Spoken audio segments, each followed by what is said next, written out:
This episode of Hellbent is proudly supported by Event Logistics. Let them look after your next folk festival, perhaps an arena spectacular, with style and a smile.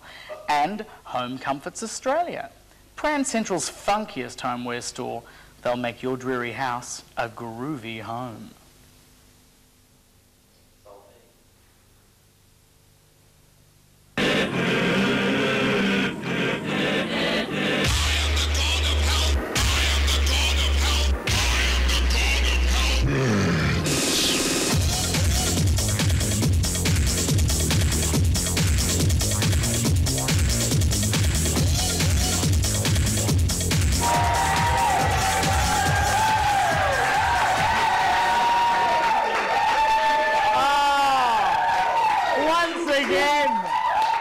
To God, I want to bottle you lot. These audiences that we get better audiences every week, and they seem to be a very similar sounding audience. This is always a lovely thing. Thank you. My name's Luke Gallagher. Welcome again to Hellbent. We have got another jam-packed show for you tonight, but this week the lady on my left is another beautiful creature that we've had featuring the last couple of shows, so I thought it was about time we had a chat. Please make her welcome Miss Chitty. The very lovely Miss Chitty. Absolutely. You're looking gorgeous. Once again, you seem to be going for sort of a pink motif the last couple of weeks. Yes, I think spring is definitely sprung. It has indeed. And with the new government, I think everything's going to be okay. Ah, lovely. And I thought, try something, I like it. What have you been up to? Just to get the good vibe happening, Luke. What have you been up to this week, Miss Chitty? Oh, I've been so busy. You've had a busy one? Yes. What have you been doing? I took it upon myself. I went hunting for insects. Oh! Because spring has sprung. And what else would you do but hunt for a couple of insects? Right, and I found myself a rock spider. Oh! How lovely! I did. What have you done with said rock spider? Well, I've got him in a glass jar. Oh, Miss Chitty, that's he ain't coming out. Is he inspiration? Shake that jar, baby. Oh yeah. Sounds a bit wild. Oh yeah. He's my slave now. Slave in a jar. They're everywhere. You too can go and get yourself a rock spider. Well, I want to hear more about this rock spider a little later. We've got some wonderful music tonight, and the first of our fabulous guests is a man we had on a couple of weeks ago. People loved it so much they were ringing in for weeks, and he's actually got his own CD that he's trying to get a distributor for. Please make him welcome. His name is Gary Johns.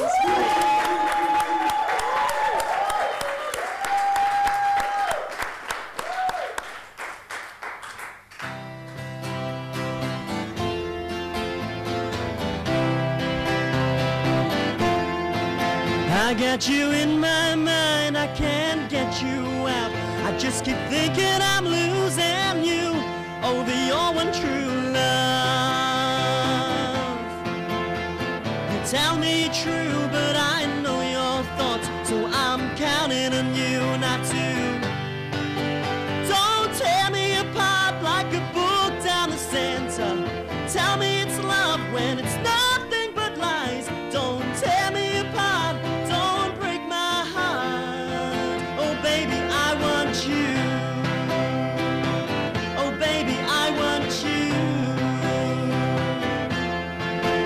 Get this out in the open.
Thank you very much. That was Derek. Oh, I can't even speak. That wasn't Derek at all. That was Gary Johns, ladies and gentlemen.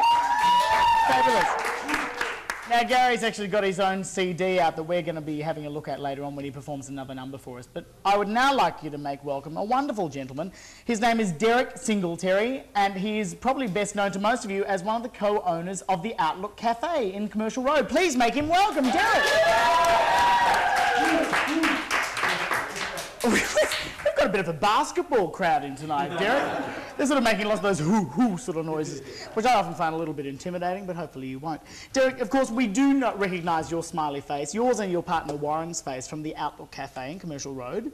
Every time I step inside there, be it to buy a card or to get a roll for lunch or to actually get a haircut, I'm greeted by your warmth and your glow and your beauty. And your mohawk. But there is more to Derek Singleterry than just the Outlook, because it's a fairly big part of you, because you're probably there almost 48 hours a day. Yeah. It's a fairly big thing. But you're also a part of the Metropolitan Community Church. Yes. And recently, very short notice, you went on a very fast and furious trip to the US, where of course you are from originally. Yes, correct. As a representative for the Metropolitan Community Church. Now, that was a bit of an odd thing. What happened there? I was asked to represent the Metropolitan Community Church of Melbourne on a 48-hour notice to to do the business of our lay rep of our church, because he couldn't get into the church. I mean, couldn't get into the country because of HIV restrictions. Seriously? In the U.S. Yes. Wow. And that was obviously something that came about fairly unexpectedly. Yes. A lot of people don't know that there's still a lot of restrictions. HIV positive people are restricted to go into the United States. It's full on. Yes. And really. he was only going to actually speak as an international representative at the conference. Yeah, he was the voting delegate on behalf of the church. So, yeah. Wow. And so what happened? Did they just ring you and say, hey, Derek, have we got a job for you? Well, no, I'm on the board of directors, so therefore I was one of the people sort of like next in line to go. And because I was sort of familiar with all the politics of all the stuff, I sort of went and spoke and voted and did all the stuff I needed to do. Now, your accent would, of course, betray the fact that you're obviously not an Australian by birth. Yeah. Where are you from in the States? I'm originally from New York, yes. New York City. Which part? Queens. Queens! Did you know any of the village people? I am one. You are? You're an ex-village person. That's right. Well, I think you found a much saner existence taking part in running a wonderful establishment in Commercial Road. Well, yeah, I think so, yeah. Absolutely, absolutely. So tell us about the Metropolitan Community Church. Exactly, I mean, we've heard that obviously they have international conferences and there are delegates from all over the country. What exactly is the Metropolitan Community Church? It's a church that allows people to integrate their sexuality and their spirituality. It's a church that's welcoming and opening to everyone. Wow. Any sexual identity, we're open to, and we're a very inclusive church. So we take out all the he's and kings and all this kind of stuff. So it's a Christian church, Christian denomination, and there's over 300 churches worldwide. So wow, it's obviously fairly strong. I mean, are you in sort of most of the Christian, what am I trying to say, Western countries, Christian origin, those types of countries? Yeah, U.S. is very heavily populated, but like Africa, China's beginning to sort of become affiliated with us, and England. Australia, obviously. Australia, yes. How many churches are there in Australia? Like how many? What do you call them? I guess. Churches, yeah. Churches, yeah. For lack of a better word, yeah, churches. There's just keeps coming up, doesn't it? That church word. Oh, there's about, I think there's 10. No, wow. 6 to 10. I'm not really sure. So yeah. And there's just the one in Melbourne? Yes, just the one in Melbourne. And that's actually how you and your partner Warren met? Yes. Is that correct? Actually, yeah, we were at a church conference and we met in Atlanta, Georgia. Yeah. Wow. And he wooed you back to our shores. Well, yeah, after a couple of drinks at the bar, yeah. Good. They're obviously a church that's open to all sorts of... Yeah. Quite open, yeah. That's great. Well, it's exciting to hear that, I mean, despite the sadness, obviously, that's involved in this type of situation where you were sort of called upon to take the place of someone, that you got an amazing opportunity to speak in your home country and to obviously people perhaps that you'd met at other conferences and things. Yeah, it was a bit weird though, going back to representing Australia In the Back States? yeah, it was just I know, a bit bizarre. Well, people are going, hold on, this doesn't make any sense. Not at all. Yeah, it was quite bizarre, actually. You know, I'm standing before a lot of my fellow friends and looking out above them, you know, representing Australia, but it was just really confusing. Yeah, all the people you've known for years. Oh, yeah. Really wow. twisted. Well, thank you for joining us today, Well, thank tonight, this evening, wherever we are. Thank you, Derek. We look forward to seeing more of your smiling face, yours and Warren's down at the Outlook in Commercial Road. You've always been very, very, very encouraging of all things Bent TV, and also in every other factor and aspect of the gay and lesbian community. So thank you for your support and all your encouragement with us.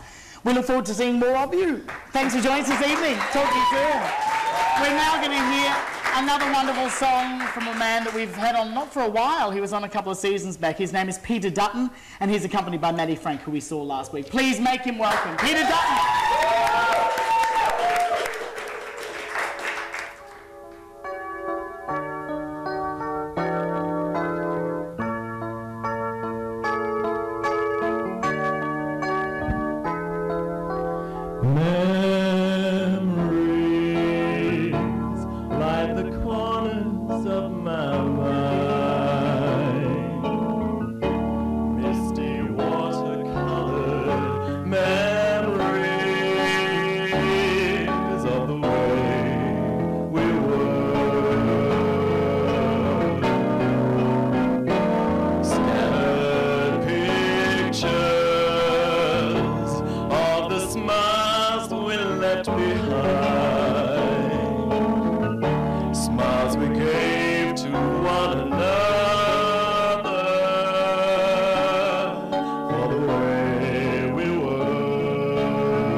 You know, I always love a bit of Barbara Streisand. I must admit, I'm partial. I thought you would be. Got a bit of a Barbara lover within me, deep within. Peter, what are you doing at the moment? You're doing some you've been busy all around the country since the last time you were on the show, which is a few months ago now. That's right. But at the moment, you're doing a show over in Toorak, is that right? In South Yarra. South Yarra. Sorry, whoopsie. It's a concert called This Century of Musicals, so it's a good show tune for everyone. Ah, gotta love a good show tune. Hurrah, hurrah. And it's in November, the 10th to the 13th of November. It's for 4 nights only. Oh, well, I think, yes, we're just able to make it. Fantastic. Gotta love that. Thank you for being a part of our show Always this evening. Always a pleasure. I love having you on. And once again to Maddie Frank for playing like an absolute maestro. We will be, how much longer have we got? Ashton, have we got long? How long? Am I filling this? No time. No, not filling, no. No filling. It's just it. It's the end. I'm being told no. How long? Give me an idea. That's it. It's done. Thank you. I'm being told to shut up, in other words. Thank you again for coming. We'll see you next time. Be back right after this break. Hooray!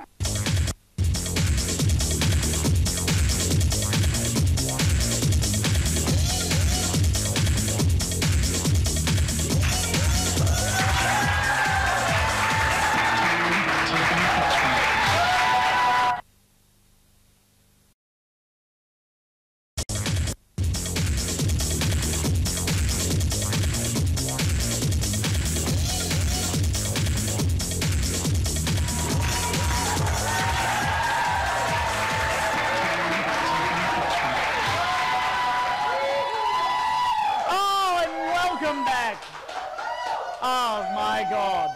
I feel like I've just run a marathon with you lot. Yes, you're extraordinary. Thank you for being a wonderful audience. Ladies and gentlemen, welcome back to Hell Bent. My name's Luke, and now I have a wonderful guest here. She is an astrologer extraordinaire, and her name is Wendy Smith. Please make her welcome. Wendy, you've actually been on Bent TV before. I have. A little while ago, a couple of years ago, was it? Maybe 12 months ago. 12 months came ago? in and You were did on Kay's show. You're on yeah. Girl Talk. Yeah, on so Girl Talk. we're welcoming you back with open arms. Thank you. I can't even speak. Because in this segment, I like to talk to people that come from different backgrounds, be it sort of alternative medicine or people that work with, you know, with people's lifestyles and helping them shape their future, that type of thing. And you are an astrologer. I am.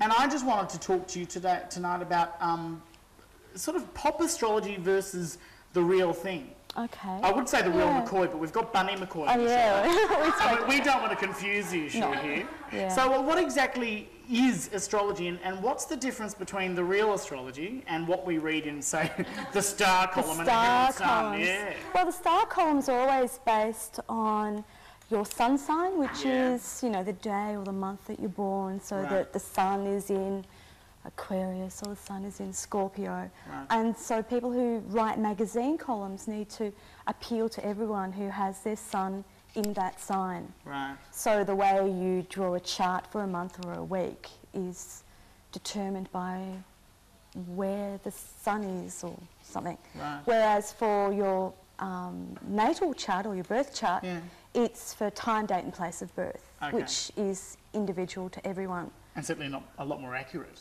Well, yeah, then it is accurate if you've got an accurate time. Right, okay. Yeah. So that's always been, I think, a problem with me because I've always wanted to get my chart done, but I have no idea what time I was born. Oh, okay. That's a common problem for a lot of people, and you can often write to hospitals. Okay. Often, if you've got a sibling that's much older, they may know, or an aunt or a grandparent. Sometimes your father even knows. I have this funny and recollection where my mum actually said once I was born at a certain time because everyone was watching, and I had a feeling she said the Sullivans, which would make us at like 8:30 on a Wednesday or a Thursday or something. Makes you young too. I know, so it was that. Well, that does make me young, so I have a feeling I'm sure the Sullivans wasn't happening at that sort of 1970-ish point in time. So what on earth did she mean? Maybe they were watching number 96. Yeah, well, it was probably sort of, and Mum's trying to sort of edit it, Cover it up, edit her history, censor my upbringing. What's going on, Mum? What's going on? What are you trying to hide? Okay, no, back to it. So if you don't know those things, is there any way that you can get a chart done? You can do a chart that isn't dependent on birth time. Sort of like a wishy-washy chart. Well, it is a bit like that because the thing that determines the ascendant or the rising sign that you would have heard of is determined by the time of birth primarily. Okay. So, and that sets the whole chart up for how you interpret it particularly. So, I mean, if you say, I hate it when you do something and they say, oh, you are such a Virgo or you are such a Capricorn. I mean, how do they really know that? Because often, I mean, yes, I might be a Virgo, but I'm in many ways, thank you, audience that obviously know me. I mean, I'm not always a true Virgo. I'm not, I promise, I'm not. So how does it work? I mean, why can I be something when I don't think in every way I am? Oh. Aren't you God? You have to edit this. But I mean, how does it, how can you, like, okay, everyone sort of seems to think that a Virgo is this, and this, and yet there are many parts of me that are not. No. My boyfriend will vouch for this. Go on.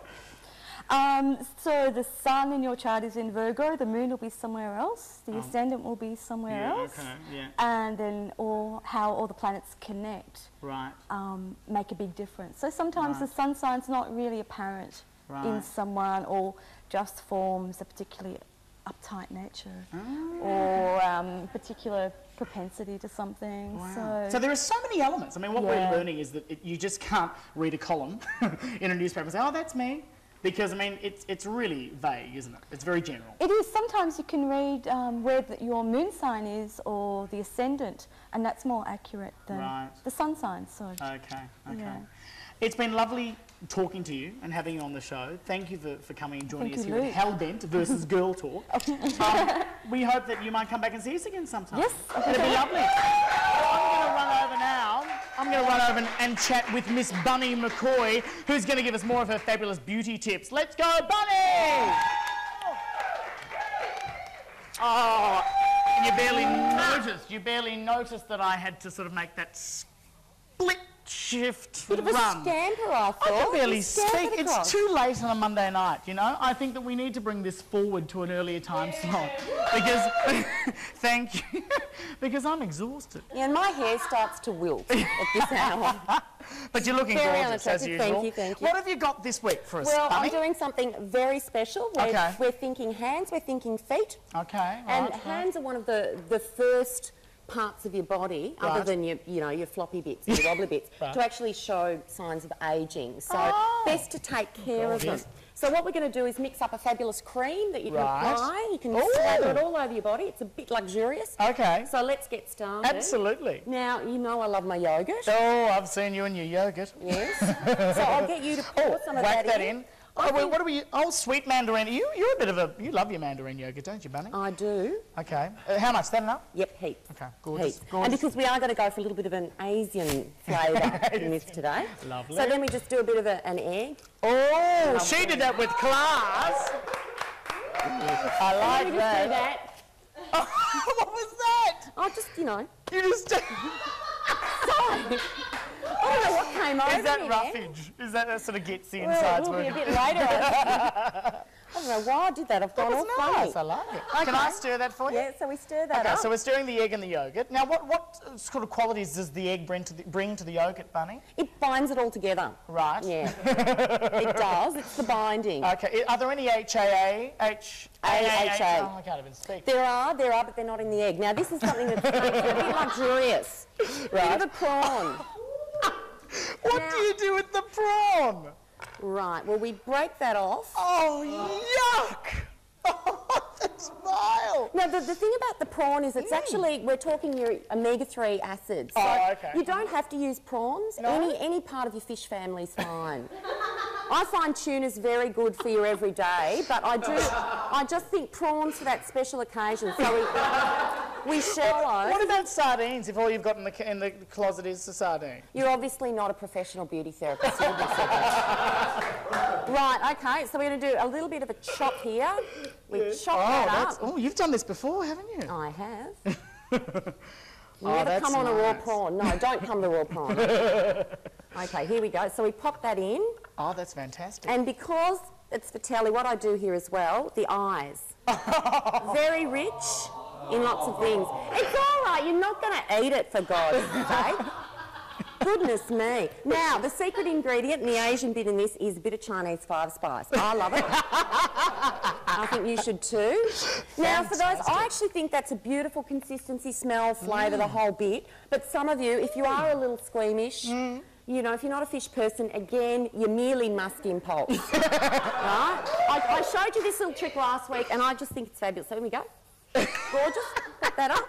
I think we're done. And this now is fantastic. I'm going to demonstrate. So we get a hunk of that. Work that prawn into your hands. This is for both the hands and the feet, is that right? Look, I just love it so much, I put it all over me, Bunnie, once again, you've brought us a plethora of beauty secrets. I don't know how we survived without you in this world up until now. Thank you for another fabulous Bunnie's beauty bit. Thank you. Whoops, it's all over me. Now, once again, try this one. Do try it. If you want one of Bunnie's beauty bit fact sheets, of course, just fax us here at Bent TV. You choose the number. Okay, now I've got time for another interview. They're just thick and fast tonight. And his name is Chris White. Please make him welcome. More clapping.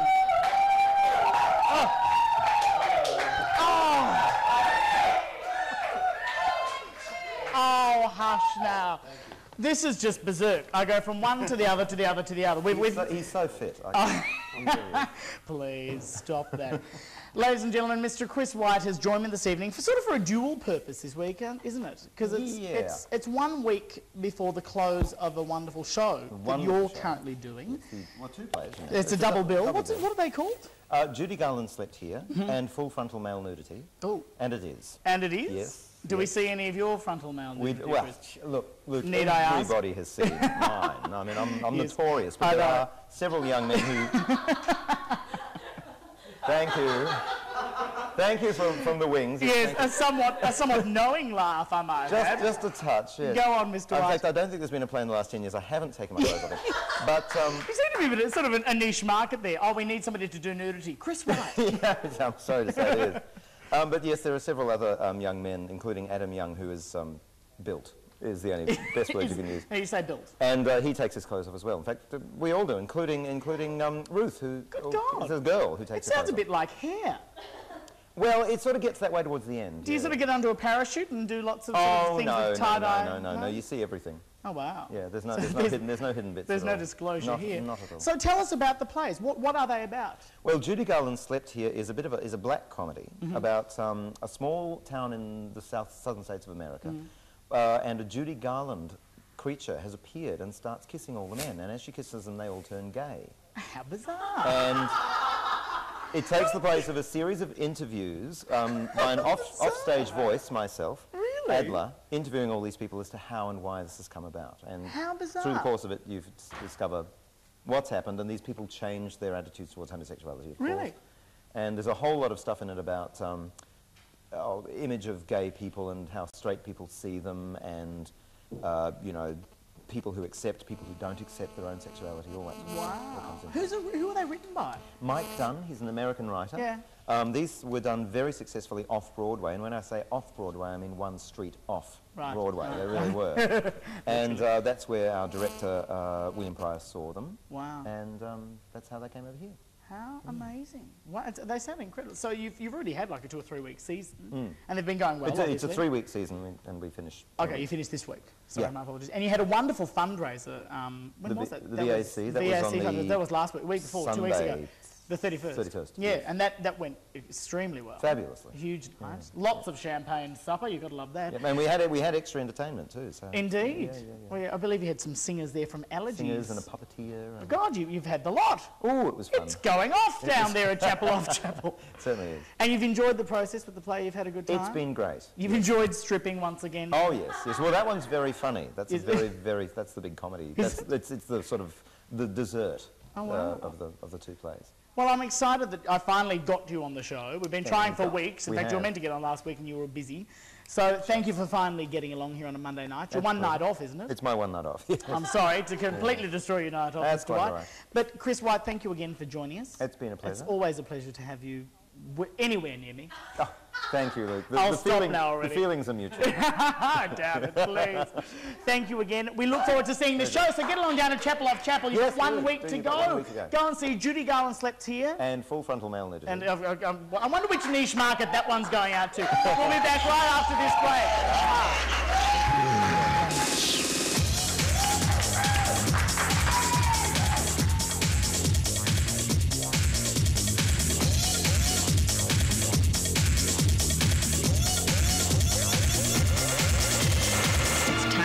Take out the trash.